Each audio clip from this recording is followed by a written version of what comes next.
अली नवाज अहमद साहब, एक सवाल ये बनता है कि ये सच है झूठ है, इसका जो डिफेंस राना शमीम साहब ने देना है आके बताना उन्होंने ये कि उन्होंने सच बोला है या गलत बयानी की है, लेकिन एक फैक्ट है कि वो इसको ओन कर रहे हैं। इसकी इन्वेस्टिगेशन होना ज़रूरी है या आप समझते हैं कि मुस्लिम लीग नून की कोई साजिश है और उनकी प्रोवोकेशन पे सब कुछ हुआ है? दो चीज़ सारा वासी साहब ने खुद ही बात बता दी और जो उन्होंने अपनी रिपोर्ट में भी शाया किया है कि जो वो जज साहब हैं वो उस वक्त कोर्ट उस बेंच का हिस्सा ही नहीं थे। जी मैंने बताया, कंटेंट ही आप फारिग हो गया, आपकी बेसलाइन ही फारिग हो गई। आप मुझे बताएं कि इसके पीछे हो क्या सकता है, फिर जो आप वाला सवाल है। मुझे समझ तो हमेशा ये आती है माजी देख के कि आप देखें कि जुडिशरी के साथ पाकिस्तान के इंस्टीट्यूशंस के साथ एक ही जमात है जो ये करती आई है। अच्छा, आप देख लें, अगर हम शुरू करते हैं मलिक कयूम साहब से कि उनका क्या रोल था, सैफुर रहमान का क्या रोल था और शहबाज शरीफ साहब का उस वक्त क्या रोल था।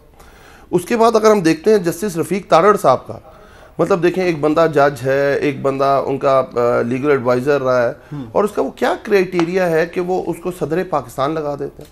क्या उसने डिलीवर किया था पाकिस्तान मुस्लिम लीग नून को, या उसने पाकिस्तान के लिए क्या डिलीवर किया? ठीक है।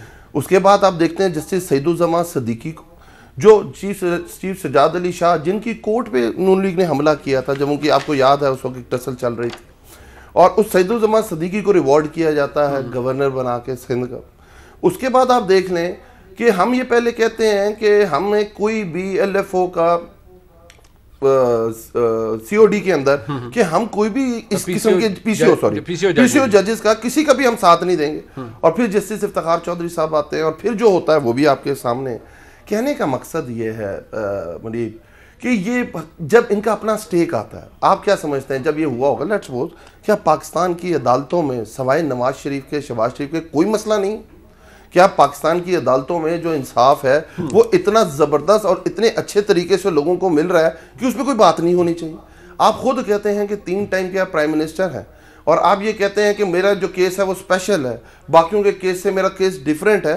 तो भाई आए, सिंपल एक चीज़ का जवाब देंगे, चीज़ें ठीक हो जाएंगी। आपसे सुप्रीम कोर्ट क्या मांग रही थी? ट्रायल, मनी ट्रेल मांग रही थी। आपसे JIT क्या मांग रही थी? मनी ट्रेल मांग रही थी। आपसे एहतसाब अदालत क्या मांग रही थी? मनी ट्रेल मांग रही थी।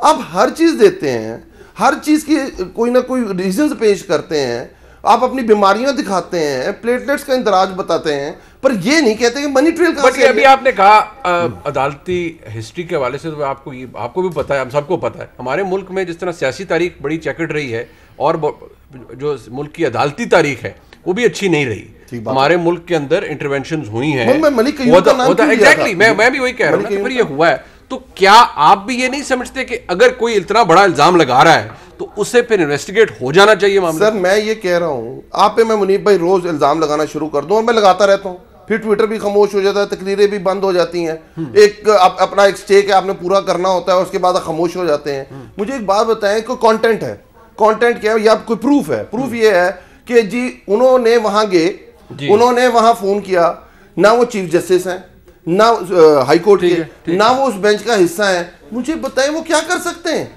सवाए इसके कि हमारी जो 17 तारीख को जो हमारा केस लगा हुआ है अदालत के सामने, हम उसके ऊपर असरअंदाज हो सकें। 2018 के बाद, मेरी बात सुनिए, 2018 के बाद से ये केस चल रहा है। 18 दफा उन्होंने इल्तवा लिया है। अब मेरिट के ऊपर पूरे के पूरे आ चुके हुए हैं कमेंट्स और पूरी बहस हो चुकी हुई है। अब नैब ने आके अपना बताना है कि उनसे जो सवाल